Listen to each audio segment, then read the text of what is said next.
Fala galera, meu nome é Hércules, eu sou médico cardiologista. Hoje a gente vai falar sobre o nervo facial e exames de imagem. A gente vai falar sobre a anatomia do nervo facial na tomografia e na ressonância magnética, os achados de imagem em alteração, as alterações principais. A gente vai falar sobre paralisia de Bell, quais são os achados, como diferenciar isso de um tumor. E vem comigo. O nervo facial tem uma das anatomias e funções mais complexas de todos os pares cranianos.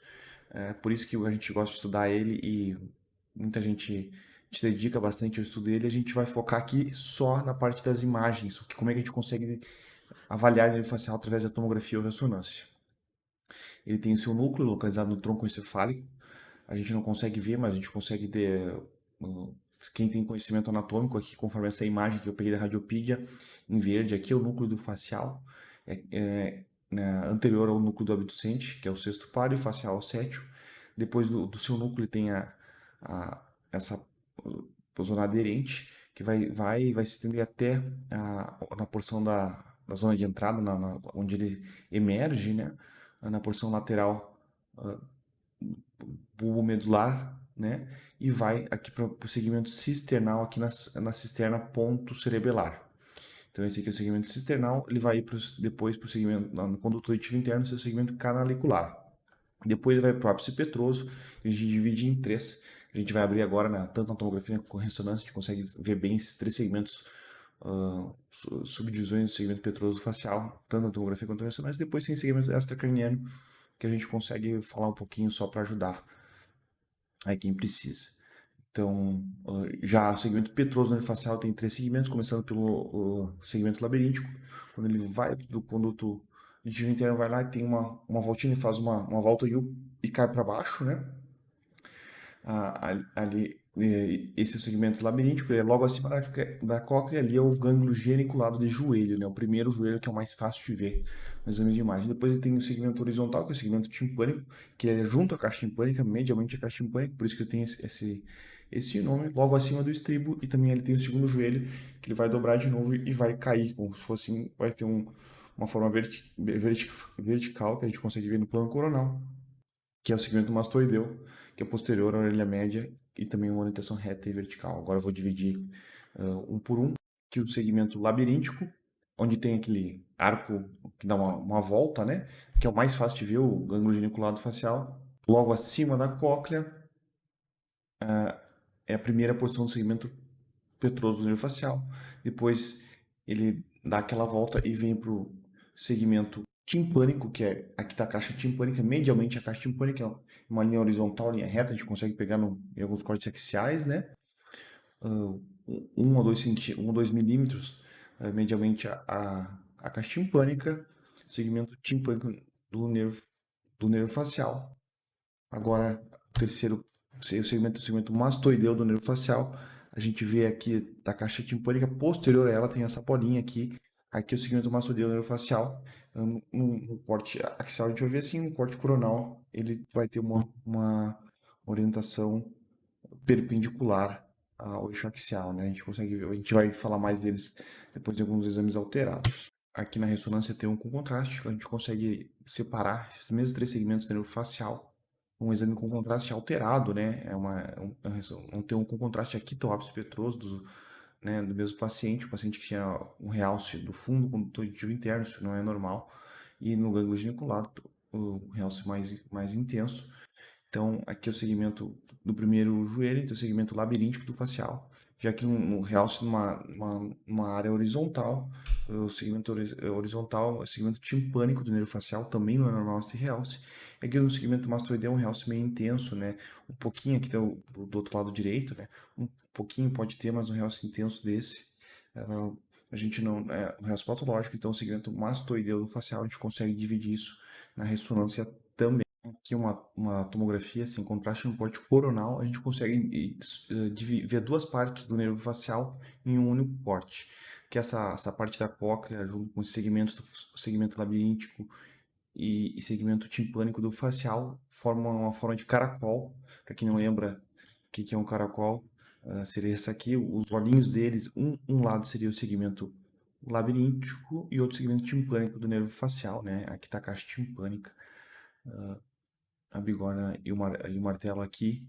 Então, o único corte a gente consegue ver dois segmentos do nervo facial. Então, uma patologia que estiver cometendo qualquer um desses, a gente sabe qualquer um desses locais, a gente sabe qual segmento que tá. Já aqui é uma coisa que é realmente importante, especialmente aos radiologistas, qualquer profissional da área da saúde que tenha que avaliar exames de imagem de pescoço ou de face. Então, que é o nervo facial extracraniano, como que a gente consegue ver nervo facial? A gente não consegue ver ele na parótide, tem até vários estudos com ressonância 3, 7 Tesla, tentando delimitar o nervo facial. Como tem muitos ramos, é difícil, mas a gente consegue saber que ele está junto com a veia retromandibular. Aqui está a mandíbula, essa porção, o ramo da mandíbula, quando ela tem uma configuração reta no plano axial da tomografia ou da ressonância. Atrás ela tem essa estrutura vascular grande, que é a maior delas é a veia retromandibular, corre junto dele o nervo facial. Aí, e essa veia retromandibular a gente consegue separar o lobo superficial da parótida e o lobo profundo da parótida, que é muito importante para o planejamento cirúrgico dos colegas, né? Então, veia retromandibular corre junto do nervo facial. Se a veia retromandibular está cometida, provavelmente o paciente vai ter quadro de paralisia facial também. Que consegue ver tanto na tomografia quanto na ressonância. Falando em ressonância, a gente vai falar em seguida. O nervo facial ainda tem alguns outros ramos. O mais famoso é o nervo petroso maior, ou petrosal maior, que está na porção anterior do gânglio geniculado, naquela primeira porção no segmento labiríntico, vai para frente junto com o petroso menor e forma o nervo vidiano no canal nervo vidiano ou nervo pterigoide também tem funções na glândula salivar e na mucosa nasal. Também tem a parte corda do tímpano e uma função no músculo estapédio na audição ali, que eu não vou entrar em detalhes, que não é o nosso foco. Então, dois tumores faciais que a gente tem que saber diferenciar por exame de imagem: schwannoma e hemangioma facial. Como a gente vai diferenciar? Basicamente, o schwannoma ele causa um alargamento do canal do nervo facial e ele costuma ser um segmento um pouquinho mais longo que o hemangioma. O hemangioma costuma ter calcificação. A gente vai mostrar alguns casos.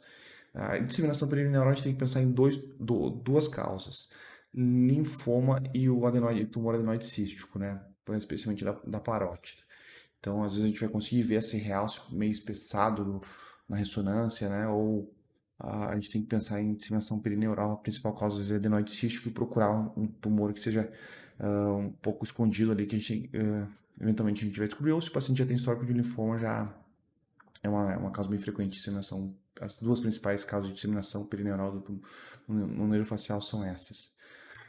Então, agora a gente está aqui o forame jugular aqui, que tem a paras nervosa e pás paravasculares, né? E tem mais aqui seria o nível do segmento mastoideu do facial, que eu estava procurando aquela bolinha, mas tem essa bolota que é até maior que o forame jugular, né? Então, tem os limites bem definidos, uma lesão alguma coisa bem grande largando o segmento mastoideo facial, algo que a gente vai ver no corte coronal.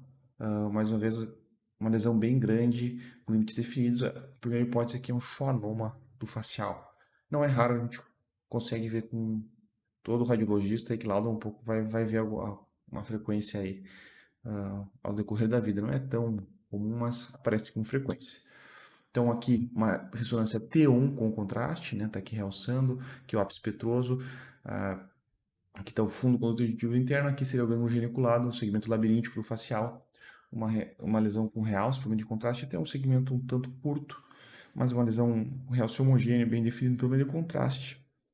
A gente vai pensar então em hemangioma schwannoma, não consegue diferenciar bem, o que a gente vai fazer via tomografia? A tomografia não tem calcificação, tem uma lesão com limites definidos, então é o schwannoma do facial.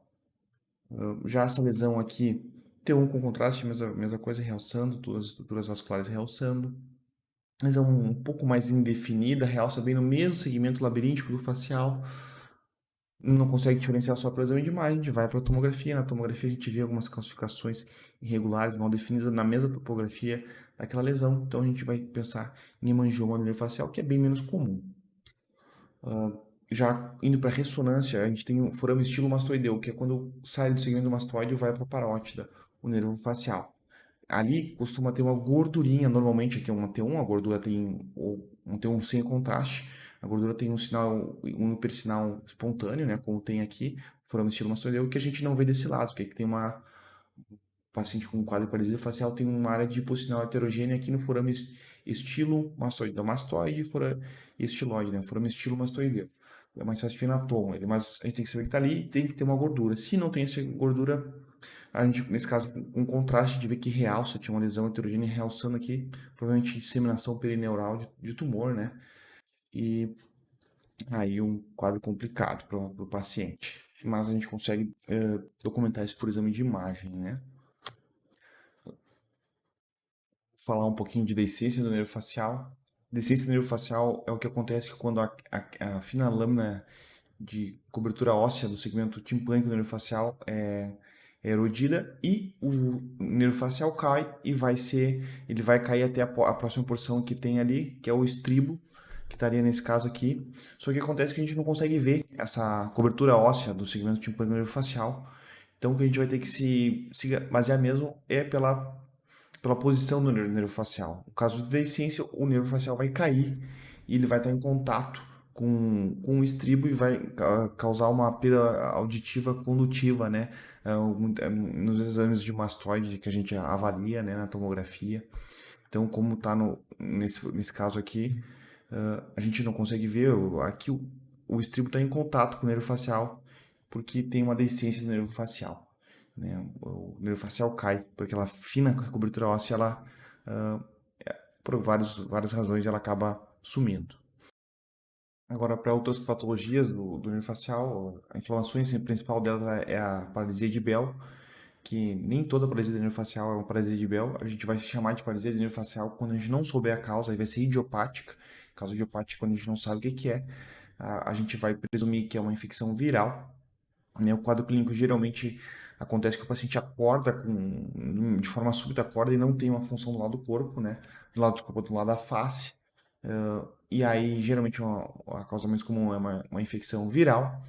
E aí a gente vai chamar de paralisia de Bell quando a gente não souber a causa, que é a maioria dos casos. E a síndrome de Hansen-Hunt é quando tem um envolvimento coclear, o paciente tem perda auditiva também, a gente consegue ver na ressonância, é isso que pega o nervo, além do facial, que é o sétimo, pega o vestíbulo coclear, né? E, e também na ressonância vai ajudar muito pacientes que tiverem trauma do nervo facial ali, que estão na dúvida se vai ter uma intervenção cirúrgica ou não. Se houver um realce do segmento labiríntico, fala a favor de um maior benefício da descompressão cirúrgica, né? Mas aí, é claro, associado a eletroneuro, outros exames e o exame clínico e a experiência do cirurgião, né? Agora eu vou falar um pouquinho mais da paralisia de Bell. O que é? É basicamente isso, uma infecção viral, ou que a gente presume que é infecção viral, que a gente não sabe a causa. O que causa, então, mais uma vez, o que causa a paralisia de Bell é alguma de contato com um vírus, né? E qual médico tratar, que o pessoal me perguntou bastante. O mais comum é neurologista e otorrino, né? Que costumam ter experiência com isso. Nesse quadro pediátrico aí também, às vezes, o pediatra depende muito do caso pessoal. Se pode, quem tem paralisia do nervo facial também, se pode trabalhar ou não, aí vai precisar do médico examinar mesmo. E você vai precisar, você vai conseguir se afastar, porque tem um tratamento específico ali. E aí tem que ver cada tipo de serviço que a pessoa tem. Se vai poder ter que se afastar ou não, se pode beber ou não, também é uma pergunta comum. Aí também vai depender dos remédios que o médico prescrever para você. Então, quando solicitar o exame de imagem, né? A gente chama. Quando é que a gente vai solicitar? Se a gente vai solicitar o exame de imagem para todo mundo, a gente vai solicitar ressonância, mas você vai desperdiçar muito dinheiro, porque a maioria dos casos, 90% dos casos, são quadros virais que passam sozinho aí em 3 semanas, o paciente não tem mais sintomas. Mas em alguns. E caso o paciente está muito ansioso, acaba forçando o médico a pedir, né? Mas idealmente seria só depois de 3 semanas. Não melhorando, progredir em 3 semanas, né? A gente vai pensar em tumor. Se não melhorar, melhorar muito pouco em 3 meses, também a gente vai pedir. Se tiver recorrência do mesmo lado, a gente também vai ter que fazer um exame de imagem, uma ressonância, né? Porque em 15% dos casos pode ter do outro lado, né? Aí é esperado que ocorra, é bem comum que ocorra do outro lado. Só agora do mesmo lado a gente tem que pensar em patologia, no caso tumor, né? Tiver paciente com hipercinesia, estiver movimentando muito mesmo sem querer, a gente vai ter que fazer também a ressonância. E Então, aqui a gente é um quadro de neuropatia, neurite facial, o fundo do condutivo, segmento labiríntico, o fundo do segmento labiríntico facial, aqui o fundo condutivo realçando, segmento aqui no joelho do, do segmento labiríntico, o primeiro joelho do nervo facial realçando também. Isso aqui não é normal, então a gente vai passar em patologia. Então, uma neuropatia inflamatória. Como é que a gente vai saber se isso é um tumor ou não? A gente tem que ver se o segmento curto vai falar a favor de tumor, o segmento mais longo fala a favor de processo inflamatório. Se estiver espessado, esse segmento estiver espessado, vai falar mais a favor de tumor também. Outra coisa, um pouquinho de realce é sempre comum em todos os segmentos dos mastoides do facial, no segmento labiríntico, timpânico e mastoideu do facial. Só que o que a gente tem que mais se basear, se é uma palavra que quem ficou até aqui conseguiu gravar, é a simetria. Então a gente compara um lado com o outro aqui, ó, o segmento labiríntico facial esquerdo que está bem, uma relação bem mais forte. Provavelmente o paciente com quadro de paralisia facial direita. Então a gente vê que isso aqui é patológico, não é normal. Pessoal, era só isso. Eu queria agradecer a todos. Deixe suas dúvidas aqui, sugestão de vídeo, só mandar. Um abraço e até a próxima.